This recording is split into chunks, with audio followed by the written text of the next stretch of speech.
Bonjour mesdames et messieurs, Alain Perfit avait écrit « Quand la Chine s'éveillera ». Eh bien, là, c'est le cas. Il suffit que je parte en vacances et, dans ces 2 semaines, la Chine nous a sorti plein de nouveaux stylos. Ici, nous allons nous intéresser à Majohn, en particulier ce stylo ici qui s'appelle le RS3. Nous avons ici le RS2 et ici le RS1. Donc je vais en profiter dans cette revue du RS3 eh bien, pour faire la revue de ces 3 stylos de toute la série RS de chez Majohn. Comme il fait très chaud actuellement en France, on est quand même dans une belle période de canicule. Je ne vais pas m'étendre dans l'introduction, surtout que j'ai 2 spots braqués sur moi. Je passe donc à la revue de plus près tout de suite. RS1, RS2, RS3, eh bien, démarrons par le RS1. C'est un stylo en titane. Je ne le connais qu'en 2 finitions. Ici, il y a une finition, comme vous pouvez le voir, avec des vis, des pseudo-vis, on va dire. Eh bien, il existe sans ces vis-là. Donc, vraiment juste un petit ornement en moins. Sinon, ce sont les mêmes stylos.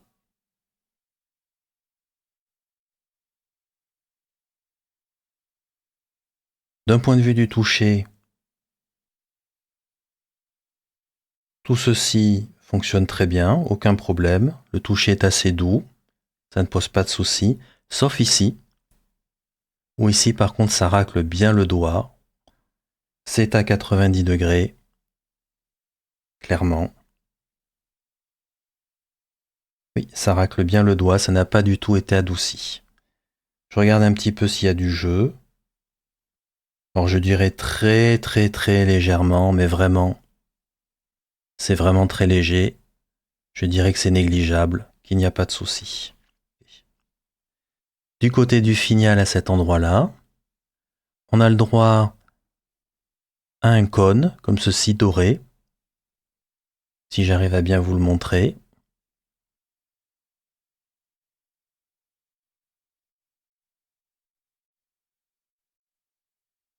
Je trouve ça plutôt joli. De l'autre côté, on a aussi un cône, mais cette fois, comme vous pouvez le voir, il y a un trou à cet endroit-là, donc on ne va pas jusqu'au chapiteau, jusqu'au haut du chapiteau. On termine par un trou en haut, tout à fait correct. C'est plutôt assez joli. On va regarder le nombre de tours pour retirer le capuchon. 1 tour, 2 tours, on va dire entre 2 tours et 2 tours 1/4. On jette tout de suite un petit coup d'œil dans le capuchon. Donc on visse métal sur métal. Donc c'est un petit peu rugueux, mais c'est très correct. Ça fonctionne très bien. Le vissage des vissages se passe très bien. On a un liner plus bas pour enfermer la plume. Ça a l'air correct. Et bien entendu au fond, on voit l'autre partie du finial doré. Comme je le mentionnais, on peut visser, dévisser sans problème. Vraiment, ça se passe bien de ce côté-là. Aucun souci. On dévisse maintenant à cet endroit-là. Et là, par contre, autant le dévissage se passe bien, autant le vissage, on a un petit peu du mal à enclencher. C'est beaucoup moins doux, c'est pas catastrophique, mais on sent qu'il y a un petit blocage lorsqu'on démarre. Voilà. Donc c'est moins grave évidemment que si c'était le capuchon, mais quand même, voilà, ça pourrait être un petit peu mieux fait, pardon. C'est pas parce que c'est métal sur métal qu'il faut négliger ce pas de vis là. Donc ça accroche, en particulier au démarrage. Vous voyez, là j'y arrive plus, je suis obligé de retirer. Et là maintenant c'est ok. Donc rien de catastrophique, mais c'est pas agréable. Vous voyez, je bataille un petit peu pour arriver à l'enclencher. Là j'y arrive même pas. Voilà, donc ça c'est vraiment pas super bien fait. C'est pas top. On a le droit à un convertisseur ici, très bien. Assez classique schéma de jaune pour les pocket pen. Ça ressemble aussi à du Kaweco, mais on va dire en un petit peu moins, en un petit peu plus cheap, on va dire, mais ça fonctionne très bien. RAS de ce côté-là. Et on va retirer la plume, on va compter le nombre de tours. 1 tour, 2 tours, 3 tours, 4 tours, 4 tours 1 quart, c'est correct. Je vous fais noter, c'est une plume 5. Sur ce stylo, elle existe en acier et en or. Ici, c'est l'acier. C'est la pointe 0,5 en F. Rien de spécial, c'est une plume assez classique chez Matt John.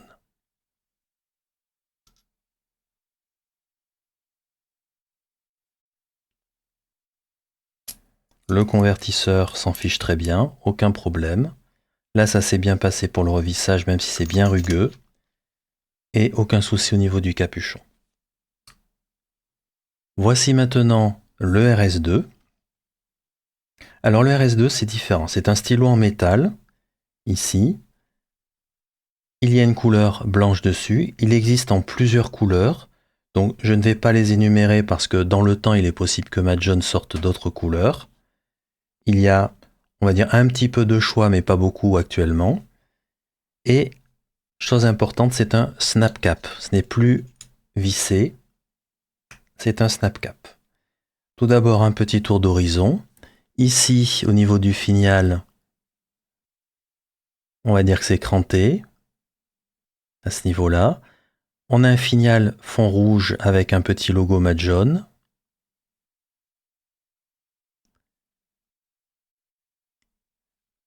Le clip, assez élégant, je trouve. Tout de suite, on le teste d'ailleurs. Fonctionnel, aucun problème. Ici, un petit anneau couleur chromée. De même à cet endroit-là. Et on termine de manière assez classique. On note tout de suite ici qu'il y a un pas de vis. Donc je teste tout de suite avec le doigt pour savoir si ça accroche. Alors oui, ça accroche un petit peu. Et en particulier, à cet endroit-là, il y a un petit rebord. Pas très important, mais un petit rebord qu'on sent. Et bien entendu, on sent aussi le pas de vis. Clairement. Donc au niveau du doigt, c'est sûr que ce n'est pas la chose la plus agréable à faire, mais ça permettra de visser le capuchon à l'arrière pour qu'il tienne bien. À cet endroit-là, c'est doux, aucun problème. Pareil sur les clips. Donc il n'y a qu'à cet endroit-là, ce qui est prévu par conception, puisque c'est là qu'on va visser le capuchon. Alors, mon petit regret au niveau du snap cap, c'est qu'il est un petit peu dur à manier. Et quand on le remet, vous voyez, donc à la fois c'est un peu dur, donc on va avoir tendance à pousser assez fort, et le capuchon a tendance un petit peu à dodeliner, comme ceci, tout simplement parce que la zone de friction, à cet endroit-là, ça c'est une zone de friction, et du coup ça va rencontrer le capuchon relativement bas, à l'intérieur. Donc c'est pour ça que ça dodeline, parce qu'évidemment ici ça sera beaucoup plus fin. Donc d'un point de vue conception, ça aurait pu être un peu mieux fait tout de même. C'est pas très agréable de sentir le capuchon dodeliner comme ceci. D'autant que c'est difficile et qu'il faut un peu pousser quand même assez fort. Tout de suite on essaye. Ça se visse parfaitement. On vérifie tout de suite l'alignement. En tous les cas chez moi c'est aligné. Vissage impeccable. En très peu de tours, comme vous pouvez le voir. J'arrive ici, un tour, et c'est très bien. Donc de ce côté-là, c'est pas trop mal. Par contre là, il faut bien tirer. Maintenant, je dévisse à cet endroit-là. Alors très bonne chose, par contre, ça se visse tout à fait correctement. pas de souci comme avec le RS1. Par contre, pas de convertisseur livré avec.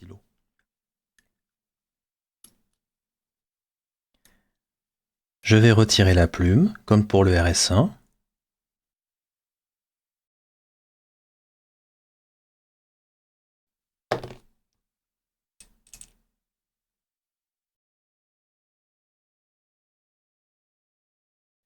Donc il est fort probable que vous ne pourrez pas retirer cette plume. Donc il ne reste plus que la solution comme ceci. Et là par contre vous pouvez retirer. C'est tout à fait correct. Je regarde à l'intérieur, c'est circulaire.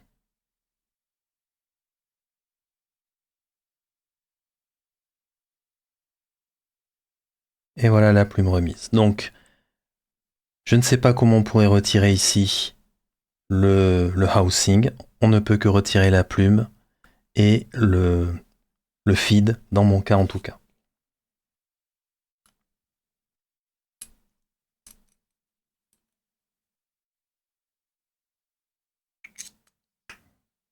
Je passe maintenant au RS3.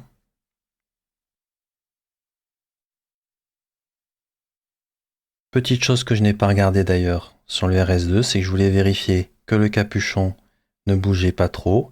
Alors évidemment, il bouge un peu. Je vous le montre. Vous voyez, ça bouge. Ce à quoi je m'attendais parce que la zone de friction est trop bas dans le capuchon. Donc ici ça bouge, mais je dirais que ce n'est pas trop gênant dans le sens où je n'entends pas de bruit. Et il faut quand même que je force un tout petit peu. Mais tout de même, vous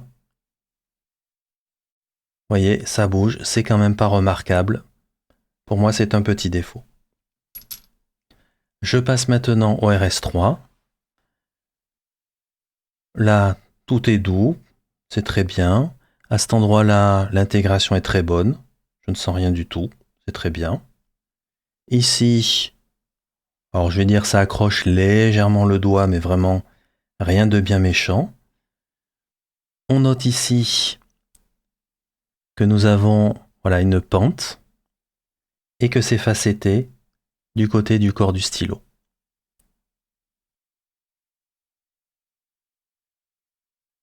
C'est plutôt très joli. On retrouve ici, nous avons 6 facettes, donc c'est un hexagone. Rien de spécial côté finial. Ça n'accroche pas, c'est doux, ça a été adouci, aucun problème. Le clip ici, sans souci non plus, donc. Et à cet endroit-là, aucun souci. J'en profite pour vous le montrer aussi de plus près. Donc c'est un très léger chapiteau. Vraiment très léger. Ici, du côté du clip, c'est fonctionnel, très bien. Globalement, jolie apparence. Alors, il existe plusieurs résines.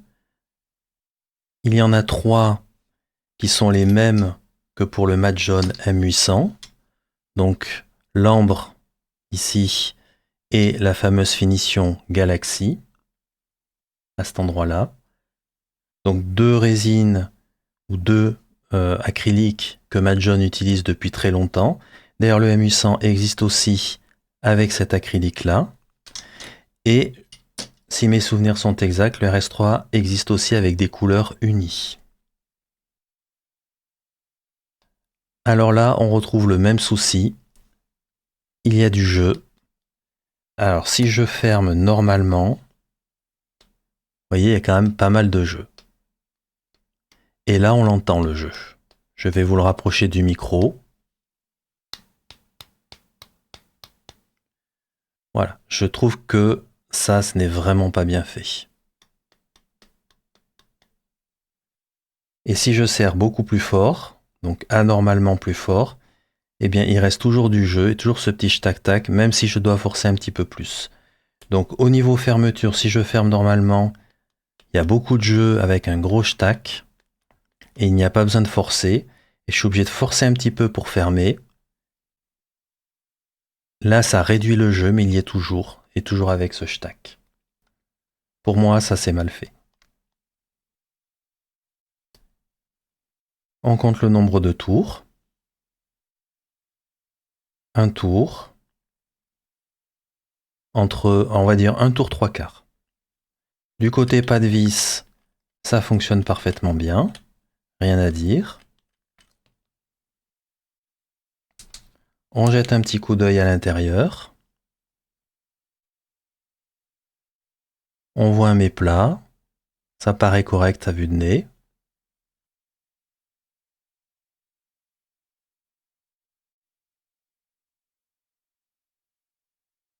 On voit un petit peu en transparence, mais pas beaucoup.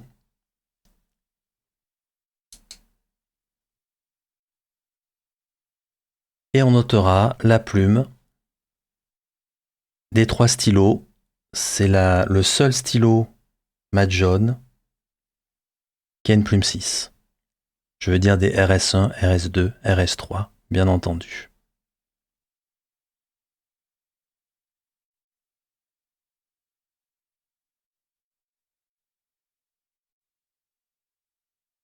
Une plume Homeman, mat jaune, tout à fait standard, RAS de ce côté-là. Ici, c'est une extra fine. On jette un coup d'œil à la jonction entre le grip et le corps du stylo.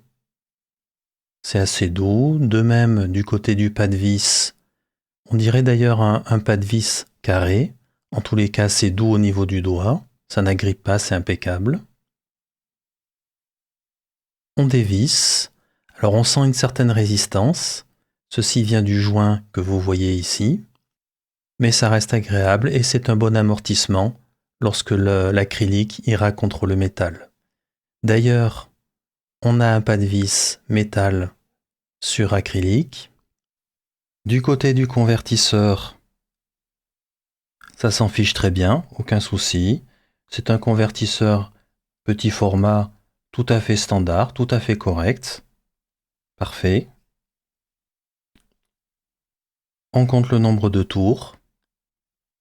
Cette fois, je peux enlever le housing. 2, 3, presque 4. C'est un petit peu limite, mais c'est à peu près correct. Une des choses primordiales quand on a des pocket pens, eh bien, c'est la manière dont le capuchon va poster à l'arrière et vérifier la longueur du stylo pour savoir si les plus grandes mains pourront écrire avec le stylo, au moins avec le capuchon posté à l'arrière. Je démarre par le RS1. Est-ce que le RS1 a son capuchon qui poste à l'arrière très bien? La réponse est oui. C'est sécure, aucun souci. Et au niveau de la longueur, on est sur une longueur tout à fait satisfaisante. On voit qu'ici, on a de la marge, sachant que j'ai une main moyenne. Donc les mains les plus longues n'auront pas de problème. Alors oui, ça rajoute un petit peu de poids vers l'arrière parce que le capuchon est tout de même assez costaud. Ça reste du titane ou un alliage de titane. En tous les cas, globalement, ça se passe quand même bien.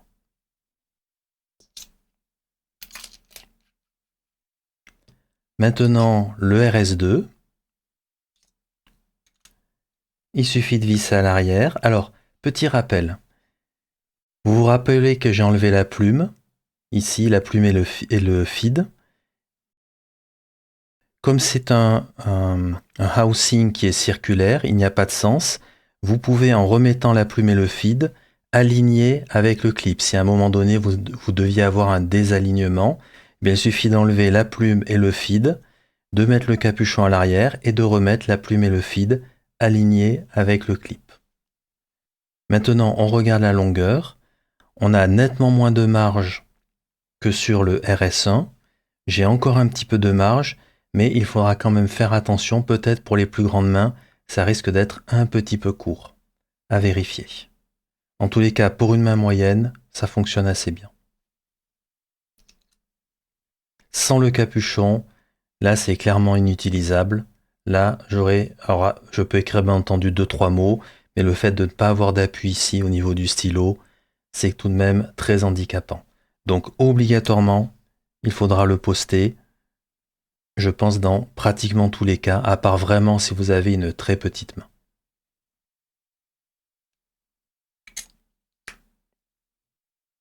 Et le dernier, alors c'est celui qui peut un peu vous surprendre, parce que le capuchon est très très long. Comme vous pouvez le voir, une belle longueur par rapport au corps du stylo. Et comme le corps du stylo est facetté, eh bien on peut se douter qu'ici, voilà, il va y avoir du jeu, pour pas que les facettes posent problème sur un capuchon qui est circulaire, et ça se visse à cet endroit-là, ici. L'alignement se fait très bien. Je rappelle que par contre ici on peut dévisser le housing.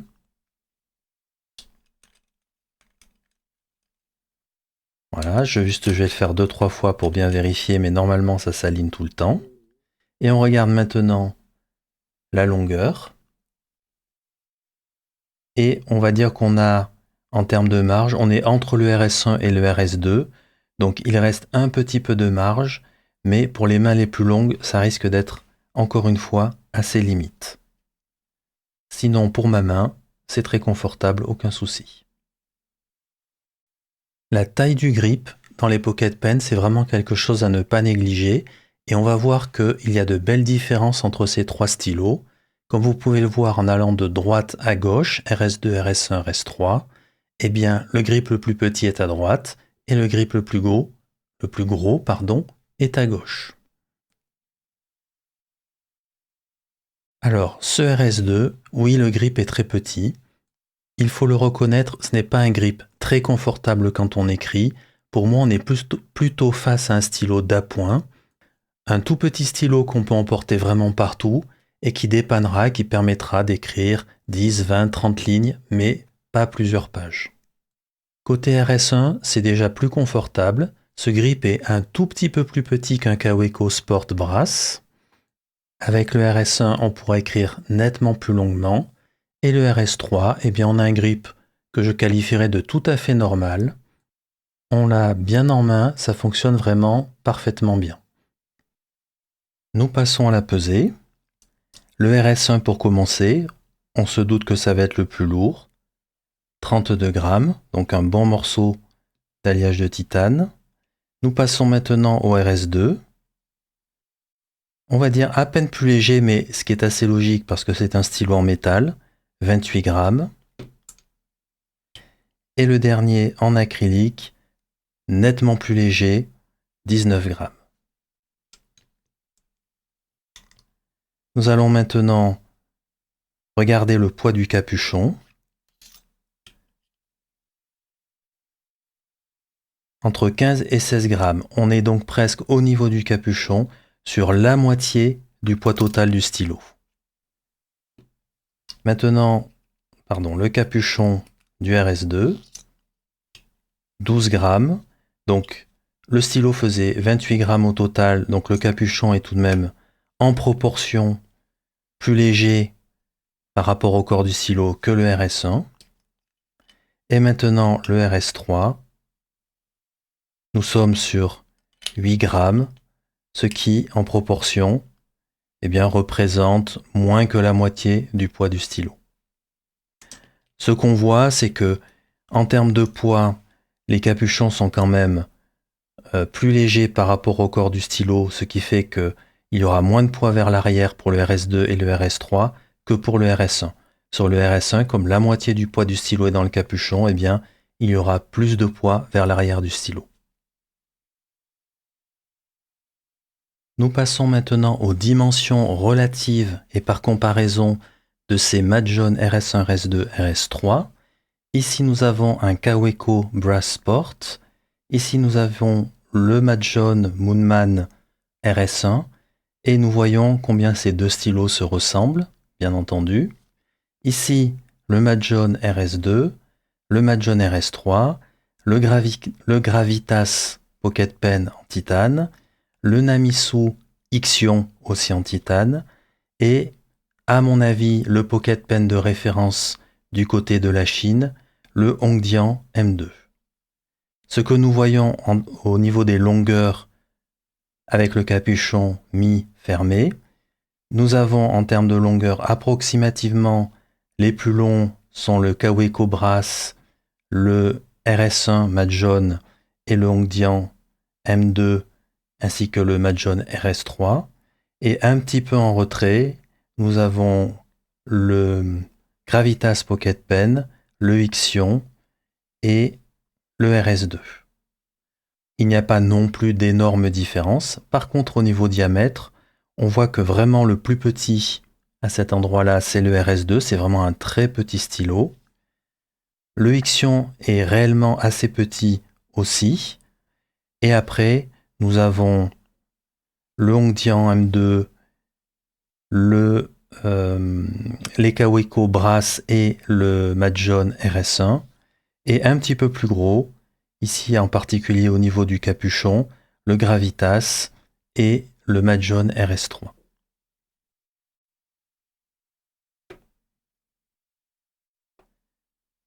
Une fois tous les capuchons retirés, eh bien, nous voyons en termes de longueur. Alors, je vais mettre un petit peu de côté le Gravitas Pocket Pen parce que dessus est montée une plume Jinao de taille 8, mais usuellement on retrouve une plume de taille 6 et non cette plume de taille 8. J'ai personnellement un grip, qui s'adapte, spécifique, qui s'adapte au Jinao de taille 8, à la plume Jinao de taille 8. Sinon, au niveau longueur, les plus longs, lorsqu'on a retiré les capuchons, c'est Kaweco et Madjon RS1, ainsi que le Hongdian M2. Le Gravitas arrive à peu près au même niveau, tout simplement parce qu'il a la plume 8, sinon il serait nettement plus court. Il arriverait en position juste derrière, et après nous sommes à peu près similaires entre le RS2 et le Ixion de chez Namisu.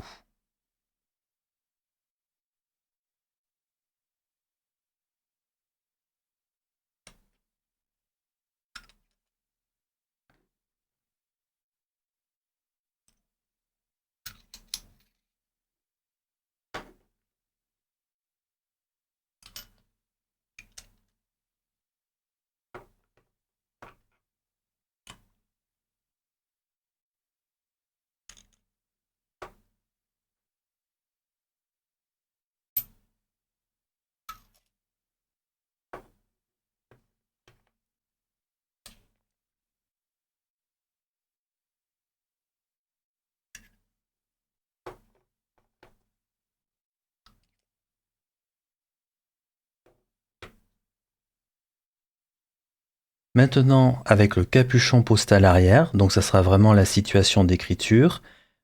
Toujours je mets de côté le Gravitas à cause de la plume 8, sinon sa longueur serait approximativement comme les Madjon RS1 et le Kaweco Brass Sport. À peine derrière, nous avons ici le Namisu Ixion et le Hongdian M2 à peu près de la même longueur. Et derrière, nous avons le RS3 et le RS2.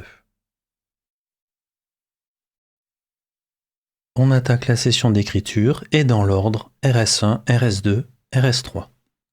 Quelques mots pour commencer sur le confort du RS1.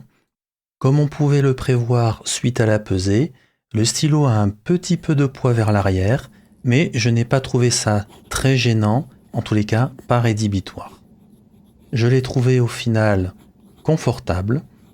Le grip certes un petit peu petit, mais finalement ça convient très bien, ça fonctionne bien. En résumé, ça me va. La plume du RS1 est une F. La taille du trait est pour moi bonne. On notera que c'est une plume de taille équivalente 5 qui est rigide. L'humidité est moyenne, très correcte, ça fonctionne. La plume est parfaitement tunée dès la sortie de la boîte. Je lui ai trouvé une certaine douceur mais avec un petit peu de feedback. Ce stylo donne une sensation de présence, de solidité dans la main. Il est confortable, la plume est très plaisante, tout ça, ça fonctionne bien.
Nous passons au petit RS2, toujours une plume 5 en acier, mais cette fois de taille extra fine.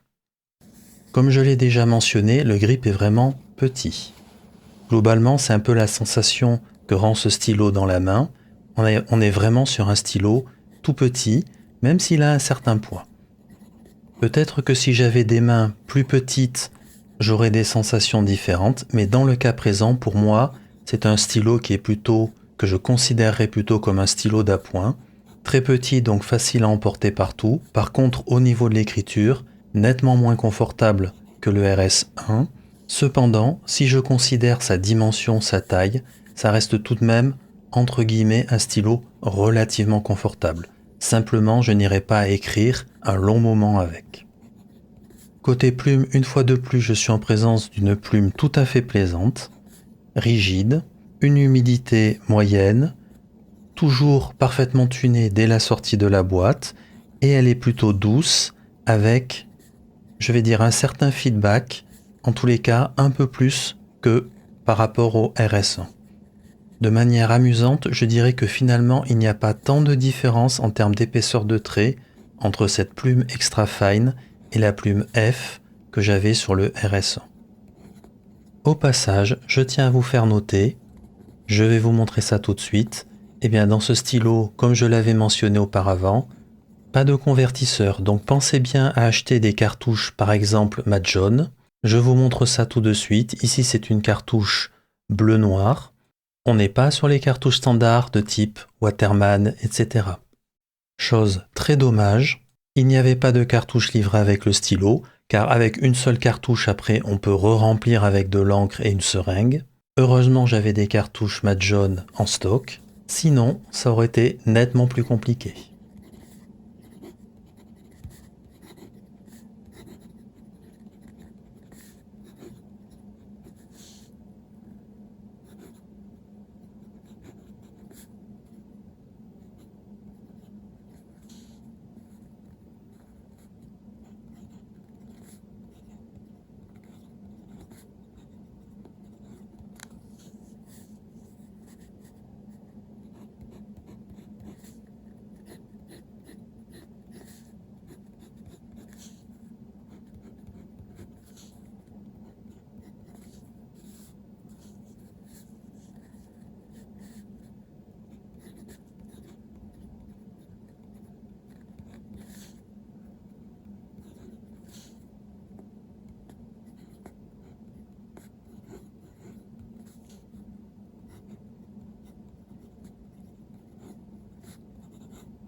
Nous passons cette fois-ci au RS3. Et pour rappel, cette fois ce n'est plus une plume 5, mais une plume 6, toujours en acier, et de dimension extra fine. Au niveau sensation, c'est clairement le stylo qui donne la sensation la plus proche d'un stylo de dimension normale. Et là, on est un petit peu plus suivant les goûts de chacun, parce que le RS1 était tout de même plus lourd. Le RS1 est pour moi un stylo tout à fait confortable. Le RS3 aussi. C'est surtout que les sensations sont très différentes. Poids et équilibre différents, et grippe de dimensions différentes. Une fois de plus du côté de la plume, elle est tout à fait plaisante, c'est encore une plume rigide, je dirais que l'humidité est moyenne une fois de plus, la plume est encore une fois très bien tunée, à mon avis c'est la plus douce des trois au niveau de l'écriture, mais avec toujours un petit peu de feedback. Cependant, vous pourrez l'observer, l'épaisseur du trait est nettement plus importante que dans le cas de la plume 5F et de la plume 5 Extra Fine. Pour moi, cette plume qui est censée être une Extra Fine écrit plus comme une Medium Fine. En résumé, il n'y a pas une bonne adéquation entre le marquage de la plume Extra Fine et l'épaisseur du trait. Un bon confort, une bonne plume, tout va bien.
c'est le moment de la conclusion et je commence par le RS100. En premier lieu, il ne faut pas oublier que c'est le plus ancien des trois. Il est sorti il y a maintenant quelques années et c'est un petit peu ce que j'appellerais un stylo oui, mais. C'est un stylo qui est globalement bien fait, mais avec un défaut tout de même un petit peu embêtant, j'y reviendrai. L'apparence du stylo est tout à fait plaisante, mais on est clairement très très proche d'un Kaweco. C'est un alliage de titane très résistant. Le capuchon poste très bien à l'arrière, c'est important pour un pocket pen. Globalement, le stylo est confortable, même s'il a un tout petit peu de poids vers l'arrière, ça n'est pas rédhibitoire. Le grip n'est pas glissant, le convertisseur est livré avec, et la plume très bien tunée en sortie lorsque le stylo sort de la boîte, une plume tout à fait plaisante. Mais il y a deux choses qui m'ont tout de même bien gêné. La première chose est le pas de vis entre le corps du stylo et le grip. C'est clairement un pas de vis exécrable avec plein de blocages et des fois difficile de remettre le corps du stylo de revisser le corps du stylo au niveau du grip. Un point nettement plus mineur, la tranche du capuchon a tendance à bien agripper le doigt, elle n'a pas été adoucie. Et j'en viens au dernier point qui est le prix. On trouve ce stylo aujourd'hui autour de 60-70 € et personnellement, je pense que lorsque je regarde la qualité du stylo, etc., et surtout la concurrence, je pense que le prix est un peu trop élevé.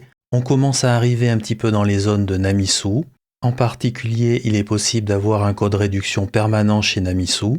Et là, la différence de prix devient très faible et la qualité des stylos Namisu est tout de même bien au-dessus. La conclusion pour ce stylo, à mon avis, c'est un stylo tout à fait correct, mais au final qui n'a pas tant d'intérêt que ça, à la fois à cause du prix et tout simplement à cause de la concurrence. Je passe maintenant au RS2. Globalement, c'est un stylo qui est bien fait, mais cependant il y a quand même quelques petites critiques à lui faire, j'y reviendrai. C'est un stylo qui est vraiment très petit, c'est quelque chose qu'il faut noter, il vaut mieux le savoir avant de l'acheter. Le clip fonctionne bien, le capuchon se visse bien à l'arrière du stylo quand on le poste. Je qualifierais ce stylo de confortable pendant qu'on écrit pour un stylo qui est vraiment petit. Il faut bien considérer ici que le grip est petit. Intrinsèquement, ça n'est pas un stylo confortable pour écrire plusieurs pages. Il me semble qu'il faut le prendre pour ce qu'il est, un petit stylo qu'on peut emporter un petit peu partout et qui servira à écrire quelques phrases quand c'est nécessaire. Même si le grip est petit, je ne l'ai pas trouvé glissant. Et pour terminer dans ce que j'ai aimé, eh bien la plume, elle est tout à fait plaisante. Une petite plume 5 qui fonctionne très bien, avec laquelle on peut avoir du plaisir à écrire. Dans ce que j'ai moins aimé, le premier point est qu'il n'y a pas de convertisseur. Alors j'ai essayé tout de même, par acquis de conscience, le convertisseur du RS1 pour voir s'il rentrait. Et il est bien entendu trop grand, surtout quand la tirette qui permet d'aspirer l'encre est tirée vers l'arrière. Pour résumer, je pense qu'il faut absolument mettre des cartouches dans ce stylo, et donc des cartouches de type mat jaune. Pour certains, ça peut être un inconvénient, pour d'autres, ça sera tout à fait acceptable. Ensuite, le snap cap, personnellement, je ne l'ai pas trouvé plaisant du tout. À la fois, il est un petit peu dur, un petit peu trop dur, et aussi en particulier, quand on remet le capuchon en place, ça gigote un petit peu dans tous les sens, droite-gauche, de manière assez importante, ce n'est pas forcément très plaisant. Une fois le capuchon en place, par ailleurs, on a un petit peu de jeu droite-gauche, même quand le capuchon est bien mis. Heureusement, il n'y a pas de bruit, donc on s'en aperçoit pas facilement. Donc c'est pour ça que j'ai dit pendant la revue que c'était plutôt acceptable, je pense. Ça reste cependant un petit défaut, mais pas pénible. J'avoue que personnellement, sur les 3 stylos, c'est celui qui m'a mis le plus en point d'interrogation. Il y a en effet d'autres compagnies qui arrivent à faire des stylos aussi petits en taille et pourtant un peu plus volumineux et plus confortables dans la main. Cependant, c'est souvent avec un prix plus élevé. Je passe maintenant au RS3. C'est pour moi un stylo qui est tout à fait bien fait, excepté sur un point important, et j'y reviendrai après. J'ai bien apprécié les facettes sur le corps du stylo, c'est assez inhabituel avec cette petite pente qui démarre à la jonction entre le capuchon et le corps du stylo. Le clip fonctionne très bien, les pas de vis fonctionnent très bien eux aussi, on a le droit à un convertisseur, le capuchon poste très bien à l'arrière, à noter c'est un capuchon qui se visse, et la plume de taille 6 est tout à fait confortable et plaisante. Un petit point que je vais dire oralement mais que je n'ai classé ni dans ce que j'ai aimé ni dans ce que je n'ai pas aimé, c'est l'acrylique.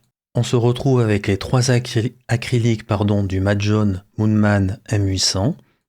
Personnellement, je pense que ça aurait été quand même sympa que Majohn propose autre chose, ce qui d'ailleurs n'est pas exclu dans l'avenir. Les acryliques qu'on nous présente dans ce stylo sont quand même un peu vus et revus.